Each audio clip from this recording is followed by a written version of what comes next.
할렐루야, 존귀하신 주님의 이름을 찬양합니다. 오늘도 기쁘고 감사한 마음으로 주님을 예배하기 원합니다. 10월 25일 화요일 아침 예배를 하나님께 올려드리겠습니다. 기도하겠습니다. 오늘도 살아계셔서 우리와 함께 하시는 하나님 감사합니다. 주님의 그 은혜와 사랑이 아니면 단 하루도 살아갈 수 없는 존재가 바로 우리들입니다. 주님, 이 은혜의 사실을 기억하며 늘 주님의 은혜와 사랑을 구하며 나아가는 우리의 삶이 되게 하여 주시옵소서. 또한 간구할 때 주시는 주님, 우리에게 은혜와 사랑을 충만케 하여 주옵소서. 우리 주 예수 그리스도의 이름으로 기도드립니다. 아멘. 시편의 말씀으로 하나님을 찬양하기 원합니다. 시편 84편 3절에서 4절 말씀입니다. 함께 합독하여 읽겠습니다. 나의 왕, 나의 하나님, 만군의 여호와, 주의 제단에서 참새도 제 집을 얻고 제비도 새끼들 보금자리를 얻었나이다. 주의 집에 사는 자들은 복이 있나니 그들이 항상 주를 찬송하리이다. 아멘. 오늘 우리에게 주신 하나님의 말씀은 사무엘하 21장 15절에서 22절까지의 말씀입니다. 매일 성경 169페이지에 있습니다. 우리 함께 합독하여 읽겠습니다. 블레셋 사람이 다시 이스라엘을 치거늘 다윗이 그의 부하들과 함께 내려가서 블레셋 사람들과 싸우더니 다윗이 피곤함에 거인족의 아들 중에 무게가 300세겔 되는 노창을 들고 세 칼을 찬 이스비부 놈이 다윗을 죽이려 하므로 수리아의 아들 아비새가 다윗을 도와 그 블레셋 사람을 쳐 죽이니 그때 다윗의 추종자들이 그에게 맹세하여 이르되 왕은 다시 우리와 함께 전장에 나가지 마옵소서. 이스라엘의 등불이 꺼지지 말게 하옵소서 하니라. 그 후에 다시 블레셋 사람과 곱에서 전쟁할 때에 후사 사람 십부게는 거인족의 아들 중에 삽을 쳐 죽였고 또다시 블레셋 사람의 곱에서 전쟁할 때에 베들레헴 사람 야레오르김의 아들 엘하나는 가드 골리앗의 아우 라흐미를 죽였는데 그 자의 창자루는 배틀채 같았더라. 또 가드에서 전쟁할 때에 그곳에 키가 큰 자가 하나는 손가락과 발가락이 각기 6개씩 모두 24개가 있는데 그도 거인족의 소생이라. 그가 이스라엘 사람을 능욕함으로 다윗의 형 삼마의 아들 요나단이 그를 죽이니라. 이 네 사람 가드의 거인족의 소생이 다윗의 손과 그의 부하들의 손에 다 넘어졌더라. 아멘. 할렐루야. 오늘 아침 예배를 주님께 드리며 나아가는 우리의 삶을 주님이 축복하시는 줄 믿습니다. 오늘도 주님의 은혜를 사모하는 자들에게 은혜를 주실 줄 믿습니다. 우리가 그 믿음을 가지고 오늘의 말씀을 함께 나누기 원합니다. 오늘은 다윗의 용사들이라는 제목으로 말씀을 나누고자 합니다. 어제의 말씀과 동일하게 사무엘하의 말씀은 21장부터 24장까지 부록에 대한 이야기를 하고 있습니다. 다윗의 이야기이기도 하지만 앞선 사무엘 상하가 다루지 않았던 이야기를 이 부록을 통해서 다루고 있는 것이죠. 특별히 어제와 오늘 읽은 말씀은 바로 전반기에 대한 그리고 내일 또 이어지는 말씀이죠. 그 말씀까지 이 부록의 전반기에 대한 이야기를 우리에게 들려줍니다. 다윗이 왕으로 있었던 그 시기에 초창기 시대를 말하고 있는 것이죠. 특별히 다윗의 용사들에 대한 이야기를 말하면서 오늘 말씀은 이스라엘 외적인 이야기를 들려주고 있습니다. 우리가 어제 나누었던 말씀은요, 이스라엘 내적인 이야기였죠. 기근의 원인, 그 원인은 바로 사울의 학살 때문에 하나님의 언약을 파괴한 사울, 그 기브온 사람을 그들이 죽였기 때문에 결국 사울의 피, 사울의 범죄를 속죄해야만 했었죠. 그래서 결국 사울의 후손들을 통해서 속죄함을 통해 또한 그 속죄하는 과정을 통해서 다윗이 어떻게 합니까? 그가 하나님께 묻고 또한 자신의 원수였던 사울의 뼈, 그 뼈를 취하여 그의 장례를 마무리해 줌을 통해 하나님께서 그의 기도를 들으셨다 말합니다. 이처럼 다윗은 이 초창기 시대에 하나님을 향한 신실한 마음을 가졌던 왕으로 우리에게 묘사합니다. 오늘 이어지는 말씀은 이제 외부적인 이야기를 우리에게 들려줍니다. 내부적으로 문제가 잘 해결되었습니다. 이젠 외적인 문제가 발생하게 되는 것이죠. 이 나라의 외적인 문제가 어떤 문제가 클까요? 다른 나라와의 관계에 있겠죠. 그래서 이제 블레셋이라는 나라가 등장합니다. 이 블레셋이라는 나라는 다윗이 이스라엘에서 두각을 나타내는 데에 아주 중요했던 나라였죠. 이 블레셋으로 망명하기도 했고요. 또한 블레셋의 누구였습니까? 골리앗을 무찌름으로 인해서 다윗이 이스라엘에서 드디어 두각을 나타내게 되었다라는, 바로 그렇기에 이 블레셋, 다윗에게 있어서는 정말 중요한 나라였습니다. 이 다윗의 초창기의 시대에는 이 블레셋과의 전투가 있었습니다. 특별히 초창기 1차와 2차의 전쟁이 있었는데요. 오늘 말씀은 2차에 대한 이야기를 우리에게 들려주고 있습니다. 여기서 등장하는 다윗의 용사 아비새, 십부개, 엘하난, 요나단, 이렇게 말하고 있습니다. 이것은 다윗 혼자서 싸움을 했다라는 것이 아니라 그에게 돕는 자들이 있었다라는 것이죠. 이 말씀과 병행을 이루는 역대상 20장 4절에서 8절 말씀을 보게 되면요, 여기 한 가지 조금 더 중요한 의미들이 들어가 있습니다. 인구 조사를 21장에서 다루고 있습니다. 바로 이것은 이스라엘의 힘이, 다윗은 군사, 인구, 군대의 힘에 있다라고 생각을 했던 시기였죠. 이것은 뒤에 이제 사무엘하 24장 부분에서 이 다윗이 잘못한 거에 대해서 다루고 있습니다.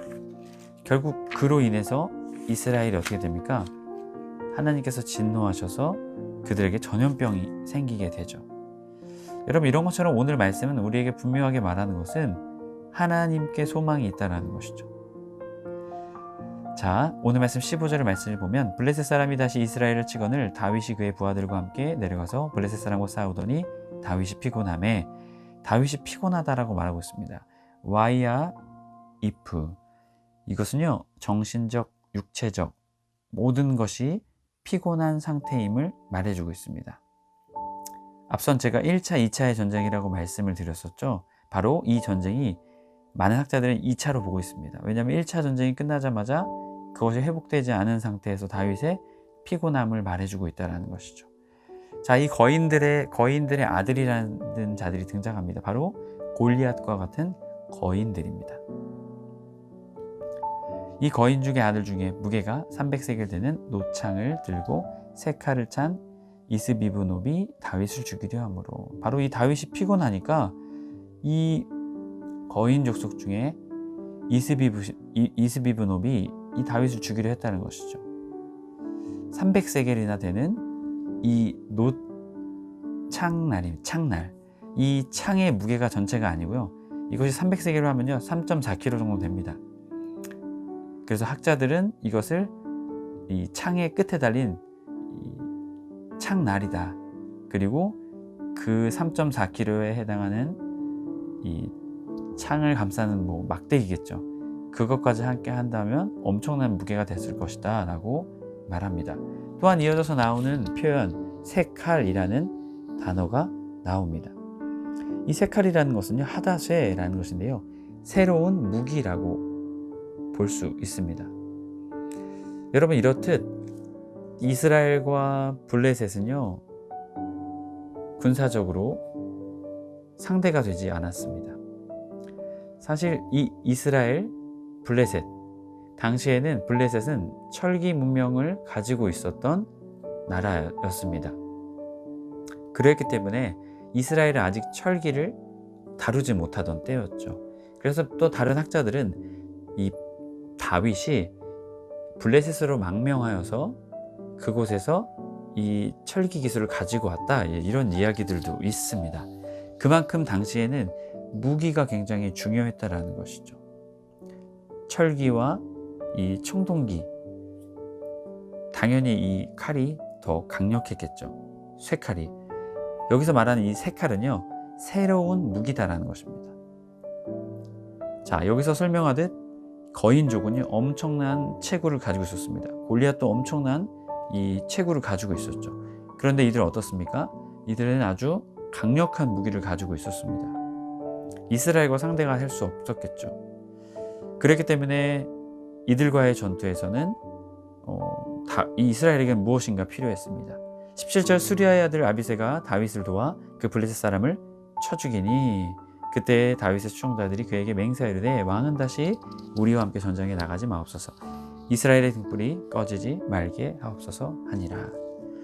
여러분, 이렇듯 굉장히 열세에 있었다라는 것이죠. 이스라엘이 블레셋과 비교해서 열세에 있었습니다.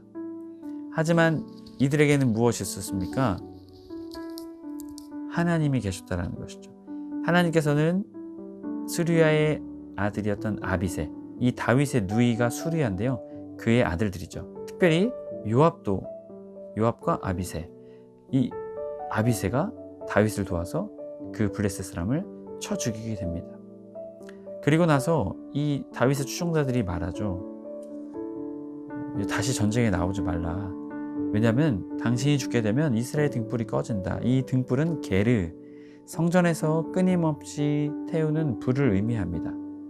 이 의미로 뜻은요, 번영, 생명력이라는 것을 가지고 있습니다. 바로 이 이스라엘의 생명과 번영이 바로 당신에게 있다는 것이죠. 다윗이 죽게 되면 이스라엘도 어떻게 해요? 그 생명력을 잃게 된다라는 표현입니다. 그렇기에 다시는 전쟁에 나가지 말라고 말했던 것이죠. 매일성경 168페이지 15절 22절 설명 부분 읽어드립니다. 다윗은 뒤에 서서 병사들에게 명령만 하는 왕이 아니었습니다. 전쟁터에 앞서 싸우는 왕이었습니다. 피곤하고 지쳐 등이 전쟁을 치를 수 없을 때까지 전쟁에 나가서 싸웠던 다윗의 모습은 많은 사람에게 귀감이 되었을 것입니다. 그래서 아비새가 다윗을 이스라엘의 등불이라 불렀던 것입니다. 나는 공동체를 밝히는 등불 같은 사람인지 돌아봅시다. 아무것도 하지 않으면서 말로만 훈수두고 비판하는 사람은 공동체를 어둡게 합니다. 공동체의 등불 같은 사람은 다윗처럼 하나님과 공동체를 위해 앞장서서 수고하고 섬기는 사람입니다. 바로 이 본을 보인다라는 의미에서 이 등불이라는 이 표현을 사용하고 있습니다. 우리 해림의 모든 성도님들도 이 교회의 어두운 곳들을 밝히고, 또한 교회의 마음 가운데 어둠이 있는 이 성도님들에게 주님의 등불을 비추시는 여러분, 그러한 섬김의 사람, 그러한 사랑의 사람이 저와 여러분이 되었으면 좋겠습니다. 그러할 때 주님은 그러한 자들의 섬김을 통해 주님의 교회를 더욱더 든든하게 세워주시고, 또한 여러분이 속한 삶, 여러분의 가정, 여러분의 공동체를 주님의 불로, 주님의 등불로 환하게 거룩하게 세워주실 것이기 때문입니다. 여러분, 그러한 주님의 빛의 자녀의 삶을 살아내시는 여러분의 삶이 되시길 주님의 이름으로 간절히 축복합니다. 이어지는 말씀은 또 말합니다. 그 후에 다시 이 앞선 전쟁에서 이스라엘이 승리하게 되죠. 그러자 그 후에 다시 이 블레셋 사람과의 전쟁이 일어나게 되었다는 것이죠. 그 후에 다시 블레셋 사람과 곱에서 전쟁할 때에 후사 사람 십부게는 거인족의 아들 중에 삽을 쳐 죽였고, 또 다시 블레셋 사람과 곱에서 전쟁할 때에 베들레헴 사람 야레오르김의 아들 엘하나는 가드의 골리앗 아후 라흐미를 죽였는데 그 자의 창자루는 배틀채 같았더라. 여러분, 이어지는 전쟁이 또 벌어지게 되는 것이죠. 그 후에 앞선 전쟁에서 승리하게 되었죠. 그러니까 또 다시 전쟁이 벌어지게 되었다는 것을 말합니다. 십부게라는 사람이 나오는데요. 이 사람은 유다 지파의 세라, 또한 후사의 사람이었습니다. 이 다윗의 30용사 중에 한 사람이었죠. 이 사람이 삽을 쳐 죽이게 되죠. 또한 이어지는 이 곱, 동일한 장소죠. 이 곱은요, 물통이라는 의미가 있습니다. 이곳에서 전쟁이 또 벌어지는데, 이번에는 야레오르김의 아들 엘하난이 가드 골리앗의 아우 라흐미를 죽였다라고 말합니다. 여기서 보면요, 골리앗의 아우죠. 그랬기 때문에 골리앗과 사용하는 무기가 동일했습니다. 여기서 배틀체라는 의미는요, 이 체라는 것은 마노르인데요, 대단한 크기의 창이라는 것을 말하고 있습니다. 여러분, 이것을 통해 또한 우리에게 이어지는 또한 한 거인을 또한 통해서 우리에게 말합니다. 또 가드에서 전쟁할 때에 그곳에 키가 큰 자 하나는 손가락 발가락이 각기 6개씩 모두 24개가 있는데 그도 거인족의 소생이라. 여기서 말하고 있던 이 거인들은요, 엄청난 힘을 가지고 있고 그들의 무기는요, 이 이스라엘 사람들과 비교했을 때 정말 대적할 수 없는, 앞선 말하고 있듯이 새 칼, 새로운 무기, 새로운 힘을 가지고 있었던 이러한 거인들이었다라는 것이죠. 사람들에게는 두려움을 줄 수 있고요, 사람들에게는요 어찌 할 수 없는 그러한 존재였던 것이죠. 하지만 그가 21절, 그가 이스라엘 사람을 능욕함으로 다윗의 형 삼마의 아들 요나단이 그를 죽이니라. 여러분, 능욕하다, 와이에하 레프 하라프, 이것은 모욕하다라는 것입니다. 결국 이스라엘 사람들을 모욕한다는 것, 하나님을 모욕하는 것이겠죠. 결국 그로 인해서 그들이 어떻게 해요? 이 다윗의 용사들을 통해 죽임을 당하게 됩니다. 자, 이어지는 말씀을 보면요, 22절, 이 네 사람 가드의 거인족의 소생이 다윗과 손과 그의 부하들의 손에 다 넘어졌더라 라고 말합니다. 여러분, 이 앞선 말씀과 얼마나 비교가 되나요? 다윗의 용사들의 손의 무기에 대한 설명이 있습니까? 없습니다. 다윗의 손과 부하의 손, 야드인데요, 힘과 권력을 의미합니다. 그런데 거인들에게는 손에 엄청난 무기들이 있었지만 다윗의 부하들에게는요, 그저 그들의 손만 있었습니다. 매일 성경 168페이지 전체 설명 두 번째 부분입니다. 다윗은 사는 동안 하나님과 충성을 다했듯 맡겨진 백성에게도 충성을 다했습니다. 그런 다윗을 위해 하나님은 충성된 사람들을 곁에 두셨습니다. 다윗이 목숨을 아끼지 않고 하나님을 섬겼듯 그들도 목숨을 아끼지 않고 다윗을 섬겼습니다. 여러분, 이런 것처럼 이 용사들은요, 목숨을 걸고 싸웠습니다. 누구를 위해서요? 다윗을 위해서. 여러분, 왜 다윗을 위해서 싸웠을까요? 다윗이 하나님께 속한 왕이었기 때문입니다. 결국 하나님께서는 이들의 마음을 보셨죠. 그리고 이들의 삶에 새 힘을 더하여 주셨다라는 것이죠. 여러분, 결국 다윗의 용사들의 손에는 무기가 없었습니다. 여러분, 이 말씀을 통해 우리는 무엇을 깨닫게 됩니까? 다윗이 처음 골리앗 앞에 했던 고백, 사무엘상 7장 17절이죠. 나는 창과 칼로 나가지 않고 만군의 여호와 하나님의 이름으로 나아간다. 결국 하나님을 의지해서 골리앗과의 싸움에서 승리한 다윗. 결국 그의 용사들도 동일합니다. 다윗 혼자서 다윗의 힘으로, 또한 다윗과 함께하는 자들의 힘으로 아니죠. 그들을 도우시는 배후의 하나님, 그 하나님 때문에 이들은 이러한 승리를 경험하게 된 것입니다. 우리 해림의 모든 성도님들이 이 믿음의 사실을 기억하시기 바랍니다. 우리의 힘은요, 다른 어떠한 것이 아니라 하나님께로부터 옵니다. 우리의 삶의 힘, 또한 우리가 살아가는 다른 사람들과의 동역하는 그 힘, 그것은요, 우리와 사람들 사이에서 나오는 것이 아니라 하나님께로부터 오는 것입니다.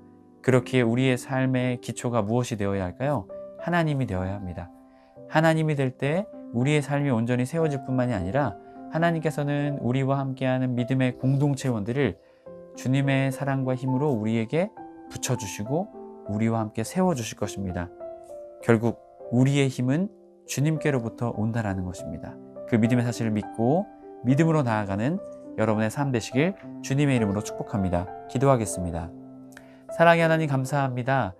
다윗의 용사들, 블레셋 거인족을 이길 수 있었던 것, 그들의 힘과 또한 그들의 충성이 아니라 배후에 하나님이 계셨기 때문입니다. 주님, 우리도 이 사실을 깨달아 우리의 힘은 우리에게서 오는 것이 아니라 주변에 있는 사람들에게서 오는 것이 아니라 오직 하나님께로부터 오는 것임을 믿고 이 믿음의 사실을 붙잡고 믿음의 길을 걸어갈 수 있도록 주님, 저희들을 붙잡아 주옵소서. 그럴 때 주님이 주시는 승리가 우리의 삶 가운데 있게 될 줄 믿습니다. 그 승리의 삶 살게 하여 주옵소서. 우리 주 예수 그리스도의 이름으로 기도드립니다. 아멘. 주님의 기도를 마치고 자유롭게 기도하겠습니다. 하늘에 계신 우리 아버지여, 이름이 거룩히 여김을 받으시오며 나라가 임하옵시며 뜻이 하늘에서 이룬 것 같이 땅에서도 이루어지이다. 오늘날 우리에게 일용할 양식을 주옵시고 우리가 우리에게 죄 지은 자를 사하여 준 것 같이 우리의 죄를 사하여 주옵시고 우리를 시험에 들게 하지 마옵시고 다만 악에서 구하시옵소서. 나라와 권세와 영광이 아버지께 영원히 있사옵나이다. 아멘.